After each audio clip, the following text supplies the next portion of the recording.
Versus Punjab ಯಾರಾಗ್ತಾರೆ 18ನೇ season champion?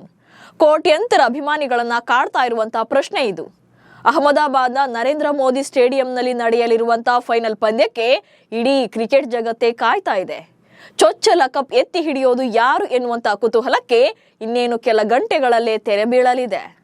ಅಷ್ಟಕ್ಕೂ ಈ ಮ್ಯಾಚ್ನಲ್ಲಿ ಮೋದಿ ಗ್ರೌಂಡ್ ಯಾರಿಗೆ ಪ್ಲಸ್ ಆಗುತ್ತೆ? ಟಾಸ್ ರಿಪೋರ್ಟ್ ಏನ್ ಹೇಳುತ್ತೆ? ಪಂಜಾಬ್ ಹಾಗೆ ಬೆಂಗಳೂರು ತಂಡಗಳ ಪ್ಲಸ್ ಅಂಡ್ ಮೈನಸ್ ಏನು? ಈ ಬಗೆಗಿನ ಕಂಪ್ಲೀಟ್ ಮಾಹಿತಿಯನ್ನು ಕೊಡ್ತೇನೆ. ನಾನು ಶಾಂತ. ನೀವು ಸುದ್ದಿ ಅನ್ನದ ಸಬ್ಸ್ಕ್ರೈಬರ್ ಆಗೋದಕ್ಕೆ ಮರಿಬೇಡಿ. ಹೊಸ ಕ್ಯಾಪ್ಟನ್ಸ್, ಹೊಸ ಟೀಮ್ ಮೇಟ್ಸ್. 18ನೇ ಸೀಸನ್ ಆರಂಭ ಮಾಡಿದ್ದಂತ ಬೆಂಗಳೂರು ಮತ್ತು ಪಂಜಾಬ್ ತಂಡಗಳು ಈಗ ಫೈನಲ್ಗೆ ಬಂದು ನಿಂತಿವೆ. ಟೇಬಲ್ ಟಾಪರ್ಸ್ ನಡುವೆ ಚಾಂಪಿಯನ್ ಟೈಟಲ್ಗಾಗಿ ಹೈ ವೋಲ್ಟೇಜ್ ಫೈಟ್ ನಡೆಯಲಿದೆ.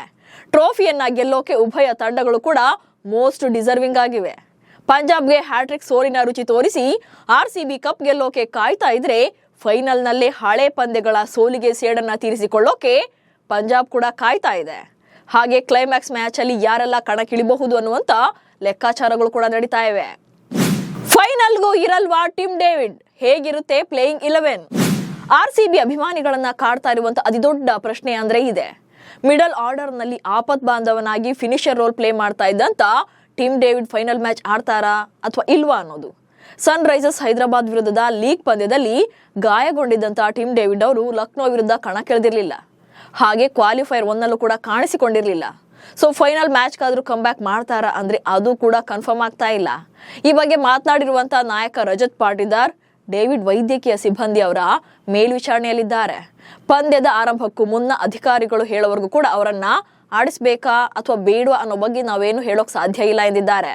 ಹೀಗಾಗಿ ಆರ್ಸಿಬಿ ಪರ ವಿರಾಟ್ ಕೊಹ್ಲಿ ಹಾಗೆ ಫಿಲ್ ಸಾಲ್ಟ್ ಆರಂಭ ಮಾಡ್ತಾರೆ ಇನ್ನಿಂಗ್ಸ್ನ. ಆನಂತರ ರಜತ್ ಪಾಟಿದಾರ್, ಮಯಾಂಕ್ ಅಗರ್ವಾಲ್, ಜಿತೇಶ್ ಶರ್ಮಾ ಬರ್ತಾರೆ. ಇನ್ನು ಟಿಮ್ ಡೇವಿಡ್ ಫಿಟ್ ಆಗದೇ ಇದ್ರೆ ಮತ್ತೆ ಲಿಯಾಮ್ ಲಿವಿಂಗ್ಸ್ಟೋನ್ ಅವರನ್ನೇ ಕಣಕ್ಕಿಳಿಸುವಂತ ಸಾಧ್ಯತೆ ಇದೆ. ಉಳಿದಂತೆ ರೊಮ್ಯಾರಿಯೋ ಶೆಫರ್ಡ್, ಕೃನಾಲ್ ಪಾಂಡ್ಯ, ಭುವನೇಶ್ವರ್ ಕುಮಾರ್, ಯಶ್ ದಯಾಳ್, ಜೋಸ್ ಹೇಜಲ್ವುಡ್, ಸುಯಾ ಶರ್ಮಾ ಆಡ್ತಾರೆ. ಕೊಹ್ಲಿ, ಜೋಶ್, ಭುವಿ ಆಟಕ್ಕೆ ಪತನವಾಗುತ್ತಾ ಪಂಜಾಬ್?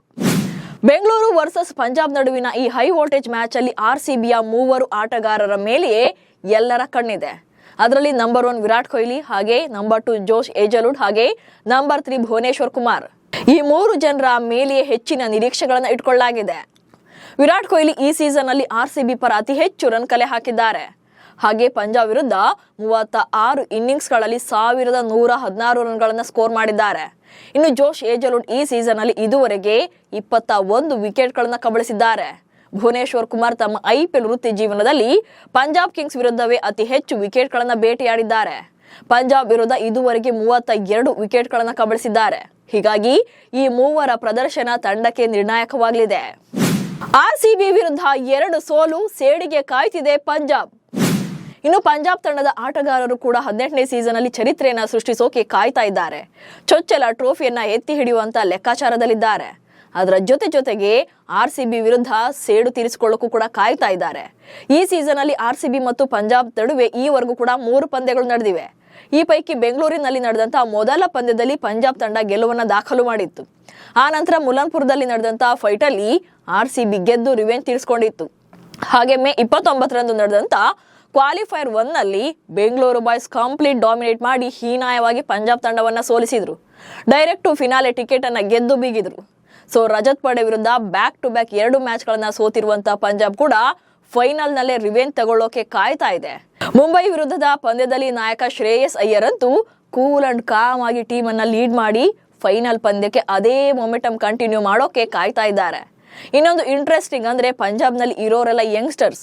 ದೊಡ್ಡ ಮ್ಯಾಚ್ ಗಳನ್ನ ಆಡಿರುವಂತ ಅನುಭವ ಕೆಲವರಿಗಷ್ಟೇ ಇದೆ. ಅದರಲ್ಲಿ ಶ್ರೇಯಸ್ ಅಯ್ಯರ್, ಯುಜ್ವೇಂದ್ರ ಚಹಲ್ ಹಾಗೆ ಮಾರ್ಕಸ್ ಸ್ಟೋಯ್ನಿಸ್ ಮಾತ್ರ ಐಪಿಎಲ್ ನಲ್ಲಿ ಹೆಚ್ಚಿನ ಅನುಭವವನ್ನು ಹೊಂದಿದ್ದಾರೆ. ಇನ್ನು ಹರ್ಷದೀಪ್ ಸಿಂಗ್ ಕಳೆದ ವರ್ಷ T20 ವಿಶ್ವಕಪ್ ನ ಫೈನಲ್ ನಲ್ಲಿ ಆಡಿದ್ರು. ಸೊ ಈ 4 ಮೇಲೆ ಹೆಚ್ಚು ಡಿಪೆಂಡ್ ಆಗ್ಬೇಕಾಗುತ್ತೆ. ಯಂಗ್ಸ್ಟರ್ಸ್ಗೆ ಇವರೇ ಲೀಡ್ ಮಾಡಬೇಕಾಗುತ್ತೆ. ಮುಂಬೈ ವಿರುದ್ಧದ ಆಟಗಾರರೇ ಇಲ್ಲಿನ ಪ್ಲೇಯಿಂಗ್ 11 ನಲ್ಲೂ ಕೂಡ ಕಂಟಿನ್ಯೂ ಮಾಡುವಂತ ಸಾಧ್ಯತೆ ಇದೆ. ರಜತ್ ಮತ್ತು ಶ್ರೇಯಸ್ಗೆ ಇದೆ ಇತಿಹಾಸ ಬರೆಯೋ ಅವಕಾಶ. ಇಂದಿನ ಫೈನಲ್ ಪಂದ್ಯದಲ್ಲಿ ಯಾರೇ ಗೆದ್ದರೂ ಕೂಡ ಉಭಯ ತಂಡಗಳ ನಾಯಕರು ಇತಿಹಾಸವನ್ನು ಸೃಷ್ಟಿಸಲಿದ್ದಾರೆ. ಆರ್ಸಿಬಿ ಕ್ಯಾಪ್ಟನ್ ಆಗಿರುವಂತಹ 31 ವರ್ಷದ ರಜತ್ ಪಾಟಿದಾರ್ ಅವರಿಗೆ ವಿಶಿಷ್ಟ ದಾಖಲೆ ನಿರ್ಮಿಸುವಂತ ಅವಕಾಶ ಇದೆ.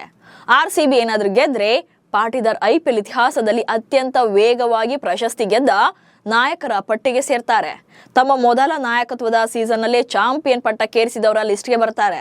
ಇಲ್ಲಿವರೆಗೆ ಹಾರ್ದಿಕ್ ಪಾಂಡ್ಯ ಹಾಗೆ ಶೇನ್ ವಾರ್ನ್ ಮಾತ್ರ ಈ ಸಾಧನೆ ಮಾಡಿದ್ದಾರೆ. ಮತ್ತೊಂದು ಕಡೆ ಪಂಜಾಬ್ ಕಿಂಗ್ಸ್ ಈ ಪಂದ್ಯದಲ್ಲಿ ಗೆದ್ರೆ ಆ ಟೀಮ್ನ ನಾಯಕ ಶ್ರೇಯಸ್ ಅಯ್ಯರ್ IPL ಇತಿಹಾಸದಲ್ಲಿ ಈವರೆಗೆ ಯಾರೂ ಬರೆಯದ ದಾಖಲೆಯನ್ನು ಬರೆಯಲಿದ್ದಾರೆ. IPLನಲ್ಲಿ 2 ವಿಭಿನ್ನ ಫ್ರಾಂಚೈಸಿಗಳಿಗೆ ಬ್ಯಾಕ್ ಟು ಬ್ಯಾಕ್ ಕಪ್ ಗೆಲ್ಲಿಸಿಕೊಟ್ಟ ಕ್ಯಾಪ್ಟನ್ ಎನಿಸಿಕೊಳ್ಳಲಿದ್ದಾರೆ. 2024ರ ಸೀಸನ್ನಲ್ಲಿ ಶ್ರೇಯಸ್ ಅಯ್ಯರ್ ನಾಯಕತ್ವದಲ್ಲಿ KKR ಚಾಂಪಿಯನ್ ಪಟ್ಟಕ್ಕೇರಿತ್ತು. ಟಾಸ್ ಗೆದ್ದವರ ಆಯ್ಕೆ ಏನು, ಹೇಗಿದೆ ರೆಕಾರ್ಡ್ಸ್? ಇನ್ನು ಒಂದು ಪಂದ್ಯದ ಸೋಲು ಗೆಲುವಿಗೆ ಟಾಸ್ ಕೂಡ ಮೋಸ್ಟ್ ಇಂಪಾರ್ಟೆಂಟ್ ಆಗುತ್ತೆ. ಫಸ್ಟ್ ಬ್ಯಾಟಿಂಗ್ ಮಾಡಬೇಕಾ ಅಥವಾ ಫೀಲ್ಡಿಂಗ್ ಅನ್ನ ಚೂಸ್ ಮಾಡಬೇಕಾ ಅನ್ನೋದು ಕೂಡ ಗೇಮ್ ಚೇಂಜಿಂಗ್ ಟ್ವಿಸ್ಟ್ ಕೊಡುತ್ತೆ. ಸದ್ಯ ಫೈನಲ್ ಪಂದ್ಯ ನಡೆಯಲಿರುವಂತಹ ಅಹಮದಾಬಾದ್ನ ನರೇಂದ್ರ ಮೋದಿ ಸ್ಟೇಡಿಯಂನಲ್ಲಿ ಈ ಸೀಸನ್ ಅಲ್ಲಿ ಒಟ್ಟು 8 ಮ್ಯಾಚ್ಗಳನ್ನು ಆಡಿಸಲಾಗಿದೆ. ಈ ವೇಳೆ ಟಾಸ್ ಗೆದ್ದು ಮೊದಲು ಬ್ಯಾಟಿಂಗ್ ಮಾಡಿದಂತ ತಂಡ ಗೆದ್ದಿರೋದು ಒಂದೇ ಒಂದ್ಸಲ. ಉಳಿದ 7 ಪಂದ್ಯಗಳಲ್ಲಿ ಟಾಸ್ ಗೆದ್ದು ಬೌಲಿಂಗ್ ಆಯ್ಕೆ ಮಾಡಿದಂತ ತಂಡ 2 ಬಾರಿ ಮಾತ್ರ ಗೆದ್ದಿದೆ. ಅಂದ್ರೆ ಈಸಿಯಾಗಿ ಹೇಳ್ಬೇಕು ಅಂದ್ರೆ ಈ ಮೈದಾನದಲ್ಲಿ ಆಡಿರುವಂತ 8 ಪಂದ್ಯಗಳಲ್ಲಿ ಮೊದಲು ಬ್ಯಾಟ್ ಮಾಡಿದ ತಂಡ 6 ಮ್ಯಾಚ್ಗಳಲ್ಲಿ ಗೆಲುವನ್ನ ಕಂಡಿದೆ. ಇನ್ನು ಚೇಸಿಂಗ್ ನಲ್ಲಿ 2 ತಂಡಗಳು ಮಾತ್ರ ಚೇಸ್ ಮಾಡಿವೆ. ಅಂದ್ರೆ ಈ ಅಂಕಿಅಂಶಗಳನ್ನ ನೋಡಿದ್ರೆ ಫಸ್ಟ್ ಬ್ಯಾಟಿಂಗ್ ಮಾಡುವ ತಂಡಗಳ ಗೆಲುವಿನ ಪರ್ಸೆಂಟೇಜ್ ಜಾಸ್ತಿ ಇದೆ. ಸೊ ಇಲ್ಲಿ ಟಾಸ್ ಗೆದ್ದವ್ರು ಬಹುಶಃ ಬ್ಯಾಟಿಂಗ್ನೇ ಸೆಲೆಕ್ಟ್ ಮಾಡಿಕೊಳ್ಳುವಂತ ಸಾಧ್ಯತೆ ಇದೆ. ಬಟ್ ಕ್ವಾಲಿಫೈಯರ್ 2 ನಲ್ಲಿ ಫಸ್ಟ್ ಬ್ಯಾಟಿಂಗ್ ಮಾಡಿದಂತ ಮುಂಬೈ ತಂಡ 200+ ಸ್ಕೋರ್ ಮಾಡಿದ್ರು ಕೂಡ ಪಂಜಾಬ್ ಎದುರು ಸೋಲ್ಬೇಕಾಯಿತು. ಹೀಗಾಗಿ ಇಲ್ಲಿ ಟಾಸ್ ಏನು ಅಷ್ಟೊಂದು ಪರಿಣಾಮ ಬೀರಲ್ಲ.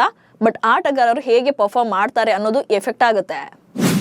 ಮೋದಿ ಗ್ರೌಂಡ್ ನಲ್ಲಿ ಈ ವರ್ಷ ಆಡಿಲ್ಲ RCB, 2 ಮ್ಯಾಚ್ ಗೆದ್ದಿದೆ ಪಂಜಾಬ್.